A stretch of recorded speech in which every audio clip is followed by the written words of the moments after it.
नमस्कार दर्शकों, मैं आयुष राज आप सभी का अपने YouTube चैनल पे आप सभी का बहुत बहुत स्वागत करता हूं। आज मैं बात करने वाला हूं उस विषय को लेकर जो केंद्रीय राजनीति में कई दिनों से चर्चा बनी हुई है। मंत्रिमंडल विस्तार को लेकर जिस तरह की अटकलें देश में कई दिनों से सामने आ रही थी, उस पे लगता है कि जो खबर मीडिया रिपोर्टों में आ रही थी वो लगता है सही और संकेत कर रही है, क्योंकि उम्मीद करी जा रही है कि केंद्रीय मंत्रिमंडल में कुछ मंत्रालयों में फेरबदल हो सकता है और कुछ नए चेहरों को केंद्रीय मंत्रिमंडल में जगह दी जा सकती है। ये हम सब जानते हैं कि आने वाले कुछ दिनों के बाद, कुछ महीनों के बाद उत्तर प्रदेश, उत्तराखंड समेत 5 राज्यों में चुनाव होने वाले हैं और चुनावी प्रदेशों के कुछ लोगों को, कुछ सांसदों को केंद्र में मंत्रिमंडल में जगह में शामिल किया जा सकता है तथा कुछ ऐसे राजनेता जो किसी अन्य दल से भारतीय जनता पार्टी में शामिल हुए हैं तथा जनता दल यूनाइटेड जैसे सहयोगी दल जो पिछली बार की मंत्रिमंडल विस्तार में शामिल नहीं हुए थे, उनको इस बार तरजीह दी जा सकती है। जिस तरह की अटकलें लगाई जा रही है उसके मुताबिक उत्तर प्रदेश से निषाद पार्टी के राष्ट्रीय अध्यक्ष को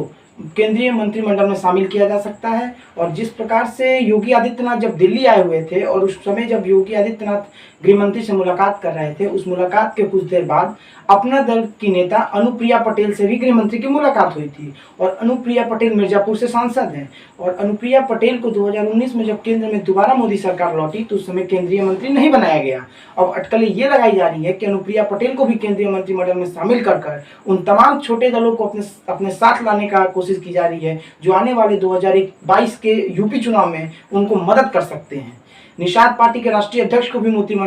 मंत्रिमंडल में शामिल किया जा सकता है। इसके अलावे कई ऐसे और राजनेता हैं जिनको पार्टी में शामिल कराने के बाद उनको बड़ी तरजीह अभी तक नहीं दी गई है, जिसमें एक नाम और आता है उत्तर प्रदेश की राजनीति से, जो कांग्रेस से भारतीय जनता पार्टी में आई थी और 2017 में जब योगी सरकार बनी तो उसमें योगी सरकार में मंत्री भी थी, मगर 2019 के चुनाव में उनको प्रयागराज से सीट देकर वो सांसद बनी। जी हाँ, मैं बात कर रहा हूँ रीता बहुगुणा जोशी की, जिनको भी आने वाले दिनों में केंद्रीय मंत्रिमंडल में शामिल होने की अटकलें लगाई जा रही हैं। इसके बाद कुछ वैसे राजनेता जो किसी अन्य दल से इस दल में आए थे, उनके भी मंत्रिमंडल में शामिल होने की संभावना है। मध्य प्रदेश के राजनीति के उभरते हुए और एक मजबूत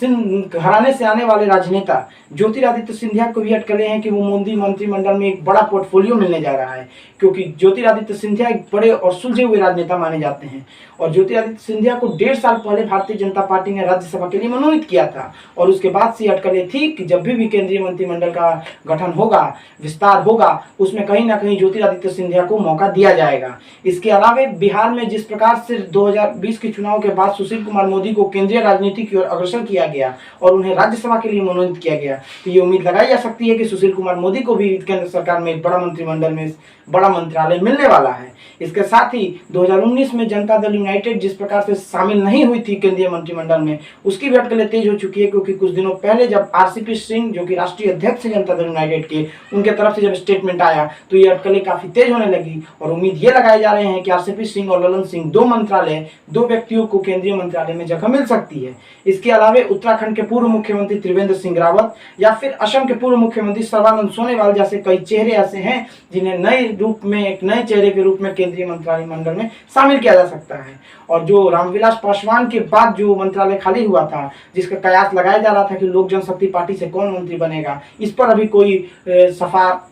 सफाई नहीं आई है, क्योंकि जिस प्रकार से कल देर रात को लोजपा में फूट हुई है और लोजपा के 5 सांसद यानी खगड़िया से सांसद महबूब अली कैसर हो या नवादा से वीणा देवी हो या वैशाली से चंदन सिंह हो या समस्तीपुर से प्रिंस राज हो और स्वयं पशुपतिनाथ पारस जो रामविलास पासवान के भाई हैं हाजीपुर से सांसद, उनकी गुट ने एक तरह से चिराग पासवान से किनारा कर लिया है। इसके बाद देखना ये होगा कि लोक जनशक्ति पार्टी को केंद्रीय मंत्रिमंडल में जगह मिलता है या नहीं। अब देखना ये होगा कि आने वाले दिनों में जब मोदी सरकार 2024 की तैयारी और 2022 की ओर अग्रसर होगी तो उसमें कौन कौन से मंत्रालय किस किस व्यक्ति को दिए जाते हैं, ये अभी तक जो मैंने नाम बताया ये एक संभावित चेहरा थे। आने वाले दिनों में देखना ये दिलचस्प होगा कि कौन मोदी मंत्रिमंडल में शामिल होता है।